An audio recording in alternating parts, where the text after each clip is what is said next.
Hello friends, welcome to my channel. तो आज हम पिन टक्स कुर्ती की कटिंग और स्टिचिंग करेंगे।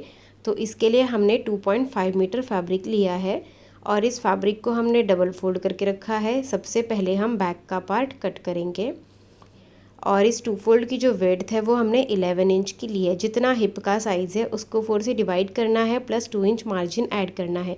तो हिप साइज़ है 36 इंच, उसको 4 से डिवाइड करेंगे तो वो आ जाता है 9 इंच, प्लस 2 इंच मार्जिन लेंगे तो वो आ जाता है 11 इंच। तो इसके लिए हमने ये 2 फोल्ड 11 इंच का ले लिया है और इसकी जो लेंथ है वो हमने 44 इंच की ली है। अभी यहाँ पर हम शोल्डर लेंगे तो शोल्डर मैं ले रही हूँ 6.5 इंच। अब यहीं से हम आर्मोल लेंगे तो आर्मोल भी मैं ले रही हूँ 6.5 इंच। इन दोनों पॉइंट्स को जोड़ देंगे। अभी यहाँ पर हमें चेस्ट का 4th part plus 2 inch margin लेना है तो मैं ले रही हूँ 11 इंच। आपका जो चेस्ट का साइज़ है उसको 4 से डिवाइड करना है प्लस 2 इंच मार्जिन ऐड करना है। अभी हम शोल्डर से कमर की लेंथ लेंगे तो वो मैं ले रही हूँ 14 इंच और हिप की लेंथ लेंगे तो वो मैं ले रही हूँ 20 इंच। अभी जहाँ पर कमर लेंथ का निशान लगाया है वहाँ पर कमर का 4th part plus 2 inch margin लेना है तो मैं ले रही हूँ 9 इंच। और जहाँ पर हिप लेंथ का निशान लगाया है वहाँ पर हिप का 4th part plus 2 inch margin लेना है तो मैं ले रही हूँ 11 इंच। इन तीनों पॉइंट्स को जोड़ देंगे।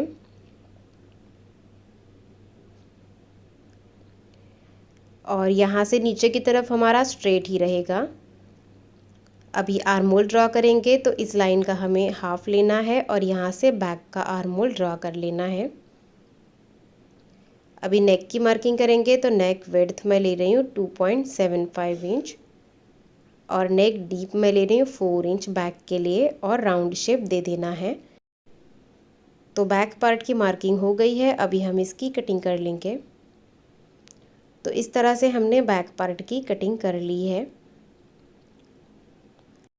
अभी फ्रंट पार्ट के लिए हमने फैब्रिक को डबल में रखा है और इस फैब्रिक की जो विड्थ है डबल फोल्ड में वो हमने 18 इंच की ली है।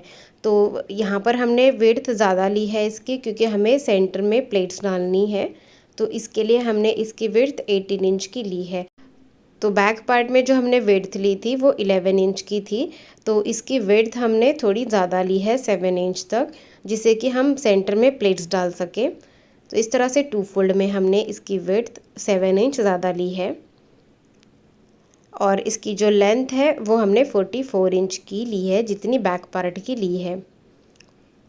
अभी यहाँ पर हम एक सेंटर में कट लगा लेंगे, उसके बाद हम इसको ओपन करके रखेंगे।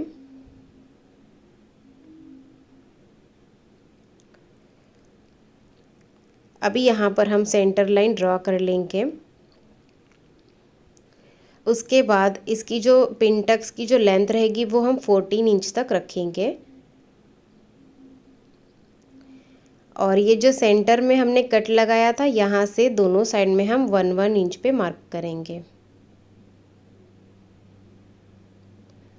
तो दोनों साइड में हमें 1-1 इंच पे मार्क करना है। उसके बाद जो हमने मार्क किया है यहाँ से हम प्लेट्स डालेंगे 1/4 इंच की डिस्टेंस से। तो इस तरह की 3 प्लेट्स हम एक साइड में डालेंगे और 3 प्लेट्स हम दूसरी साइड में डालेंगे। तो ये प्लेट्स किस तरह से डालनी है ये मैं आपको मशीन पे दिखा देती हूँ। तो देखिए जो हमने मार्क किया है उसी को हम इस तरह से स्ट्रेट पकड़ेंगे, लाइन से बराबर 1 इंच का डिस्टेंस रखते हुए, और उसके बाद 1/4 इंच पे हम सिलाई लगाएंगे।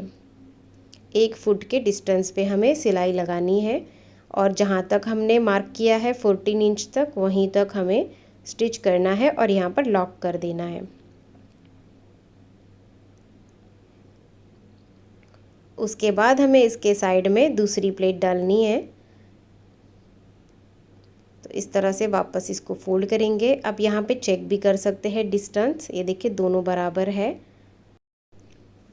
अब इसको भी हम यहाँ पे स्ट्रेट पकड़ेंगे, फैब्रिक को पूरा पलट देंगे दूसरी साइड में, या फिर आप यहाँ पर इंची टेप से चेक कर सकते हैं। तो ये 1 इंच है तो बराबर 1 इंच पे ही हम प्लेट डालेंगे इसको फोल्ड करते हुए। तो यहाँ पे भी 1 फुट के डिस्टेंस पे ही हमें प्लेट्स डालनी है। तो ये 2 प्लेट्स हमने डाल दी है एक साइड में। अभी हम एक और प्लेट डाल लेंगे यहाँ पर। तो सेम मेजर करेंगे और प्लेट डालेंगे।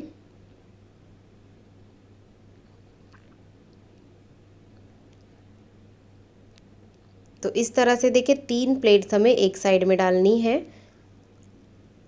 और 3 प्लेट्स हमें दूसरी साइड में डालनी है। तो देखिए इस तरह से हमने दोनों साइड में प्लेट्स डाल ली है 3-3। अभी हम इसको अच्छे से प्रेस कर लेंगे। तो देखिए हमने इसको बाहर की तरफ फेस करते हुए प्रेस कर दिया है। बाद में हम यहाँ पर बटन स्टिच कर सकते हैं। अभी हमें इसको सेंटर से फोल्ड करना है। इस तरह से इसका सेंटर पकड़ के हम फोल्ड करेंगे। तो देखिए इस तरह से किनारियों को मिलाते हुए रखना है और बैक पार्ट को हम इसके ऊपर रख लेंगे। और अभी आर्म होल और साइड से हमें इसकी कटिंग करनी है। नेक की कटिंग हमें नहीं करनी है फ्रंट पार्ट के। तो इस तरह से हमने कटिंग कर ली है। अभी बैक पार्ट को साइड में रखेंगे।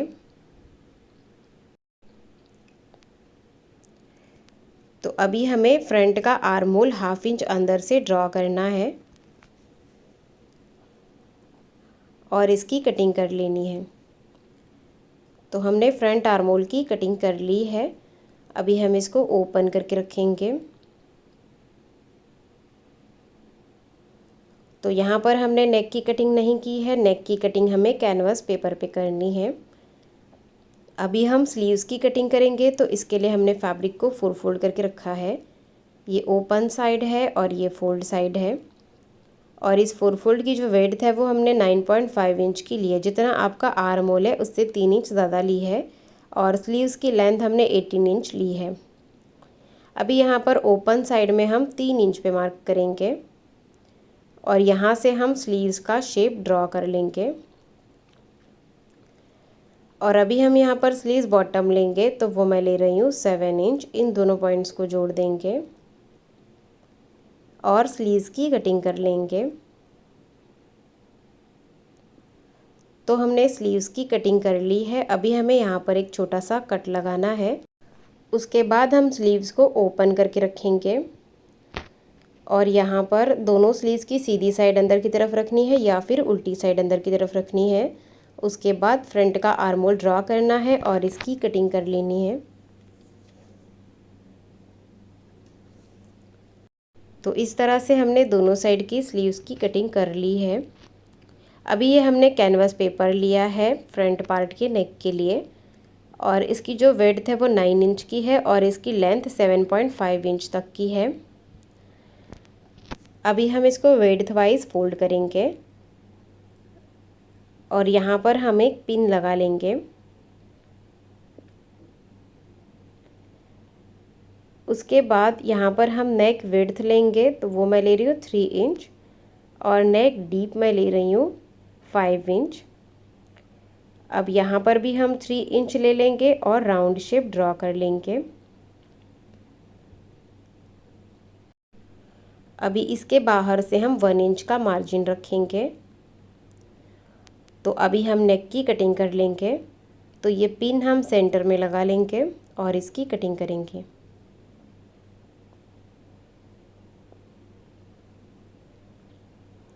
तो इस तरह से हमने नेक की कटिंग कर ली है। अभी हमने एक फैब्रिक का पीस लिया है। इसे हमें उल्टा रखना है और इसके ऊपर हमें इसको रखना है और इसे हम अच्छे से प्रेस से चिपका लेंगे। तो हमने इसको प्रेस से चिपका लिया है। अभी हम यहाँ पर 1/2 इंच का मार्जिन छोड़ेंगे और एक्स्ट्रा फैब्रिक को कट करेंगे और इसको फोल्ड करते हुए स्टिच करेंगे। तो इस तरह से हमने इसको स्टिच कर लिया है। अभी हम इसको फ्रंट पार्ट में अटैच करेंगे। तो फ्रंट पार्ट को हमें ओपन करके रखना है, सीधी साइड में ही रखना है। और अभी हम पैच के सेंटर में भी एक कट लगा लेंगे।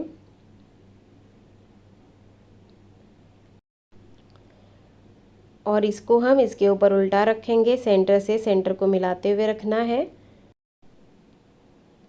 और यहाँ पर हम पिन्स लगा लेंगे और नेक के शेप में सिलाई लगा देंगे।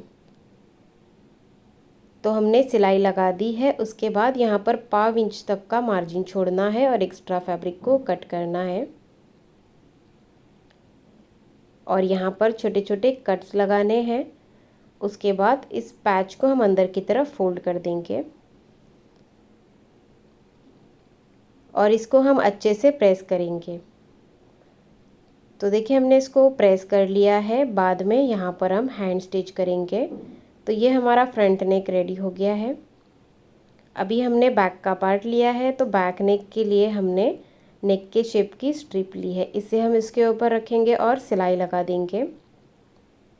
तो हमने यहाँ पर सिलाई लगा दी है। उसके बाद अभी यहाँ पर हमें छोटे छोटे कट्स लगाने हैं और इस स्ट्रिप को हम अंदर की तरफ फोल्ड करके टॉप स्टिच लगा लेंगे। बाद में यहाँ पर भी हम हैंड स्टिच कर लेंगे। अभी हम फ्रंट का पार्ट इसके ऊपर उल्टा रखेंगे और शोल्डर्स अटैच कर लेंगे। तो हमने शोल्डर्स को अटैच कर लिया है। अभी हम स्लीव्स को अटैच करेंगे। तो स्लीव्स को हमें शोल्डर के ऊपर उल्टा रखना है और इसको स्टिच करना है। इसी तरह से हम दूसरा स्लीव्स भी स्टिच करेंगे और स्लीव्स के बॉटम को डबल फोल्ड कर देंगे। तो हमने दोनों साइड में स्लीव्स को अटैच कर लिया है। उसके बाद हम इसको उल्टा करेंगे और स्लीव से लेके हिप तक हम फिटिंग कर लेंगे। तो जहाँ पर हिप का पॉइंट है वहीं तक हमें फिटिंग करनी है। उसके बाद दोनों साइड से स्लिट रहेगा। तो हम इसको डबल फोल्ड करके स्लिट बनाएंगे और इसके बॉटम को डबल फोल्ड कर देंगे।